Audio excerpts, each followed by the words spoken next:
નમસ્કાર પત્રકાર મિત્રો, આપ સૌ જાણો છો કે અખિલ ભારતીય પત્રકાર સુરક્ષા સમિતિ એ દેશનું સૌથી મોટું રજિસ્ટર્ડ પત્રકાર સંગઠન છે, જેમાં 20થી વધુ રાજ્યના હજારો પત્રકાર મિત્રો સામેલ છે. ગુજરાત રાજ્યમાં પણ આપણે છેલ્લા એક દાયકાથી અખિલ ભારતીય પત્રકાર સુરક્ષા સમિતિના માધ્યમથી પત્રકાર મિત્રો માટે અનેકવિધ પ્રવૃત્તિઓ કરી રહ્યા છીએ. ગુજરાતની અંદર હાલમાં પત્રકારોની સ્થિતિ દિવસે ને દિવસે દયનીય બનતી જતી હોય એવો માહોલ છે. પત્રકારોને ગમે ત્યારે જૂઠા કેસની અંદર ફસાવવામાં આવી રહ્યા છે.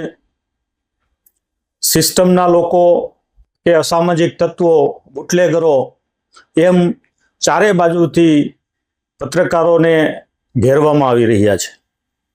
તટસ્થ અને નિષ્પક્ષ પત્રકારત્વ કરવું એ આજના માહોલમાં, આજના સમયમાં અત્યંત દુષ્કર કાર્ય હોય એવી સ્થિતિ રાજ્યમાં અને સમગ્ર દેશની અંદર જોવા મળી રહી છે.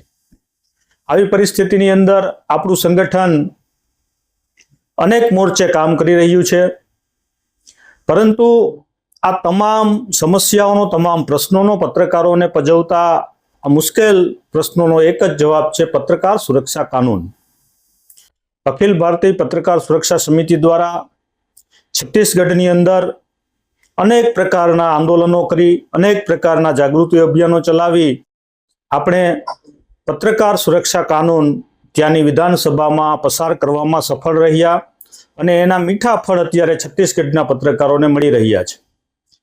હવે છત્તીસગઢ બાદ અખિલ ભારતીય પત્રકાર સુરક્ષા સમિતિનું આગામી જો કોઈ લક્ષ્ય હોય તો એ છે ગુજરાત રાજ્ય, અને ગુજરાત રાજ્યમાં પત્રકાર સુરક્ષા કાનૂન લાગુ કરવું. ગુજરાતના પત્રકારો પ્રબુદ્ધ પત્રકારો છે, ત્યારે મારે આપ સૌને વધારે કહેવાની જરૂર નથી. આપ સ્વયં તમામ હકીકતોથી વાકેફ છો કે જ્યાં સુધી આપણા પત્રકાર ભાઈઓ બહેનો સુરક્ષિત નહીં થાય, એને આર્થિક, સામાજિક, શારીરિક સુરક્ષા પ્રાપ્ત નહીં થાય, ત્યાં સુધી આપણે લોકોની વચ્ચે સત્યને સ્થાપિત નહીં કરી શકીએ. લોકતંત્રની અંદર પત્રકારત્વ એ ખૂબ જ મહત્વનો સ્તંભ છે.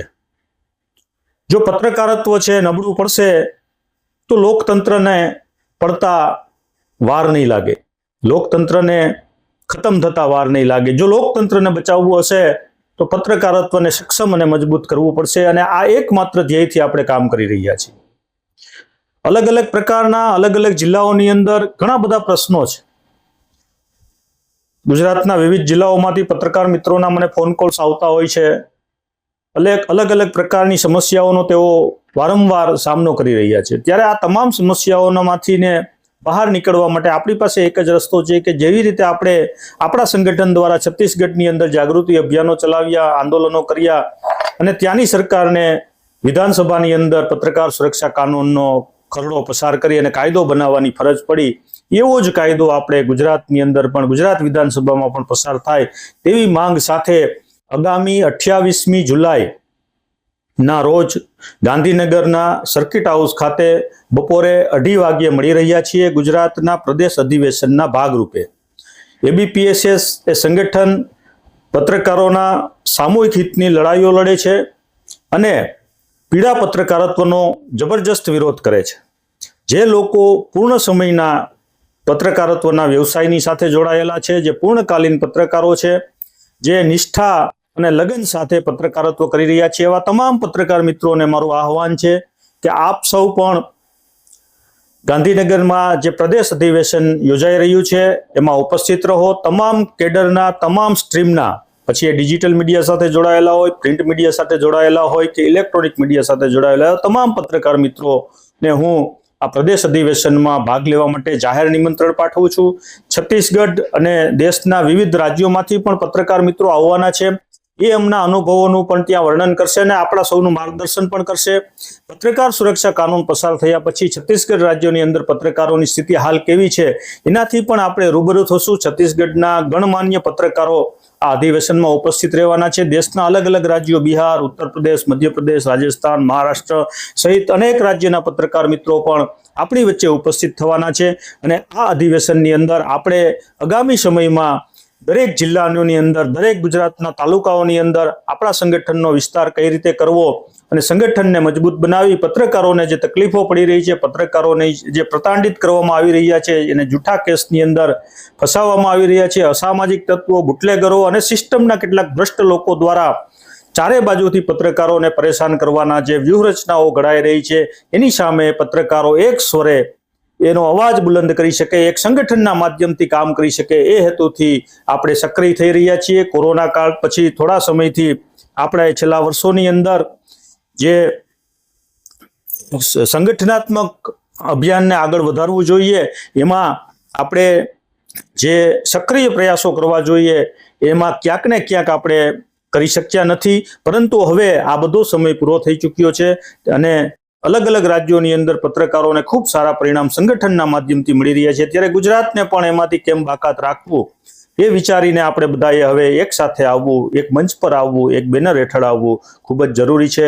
ધન્યવાદ. નમસ્કાર.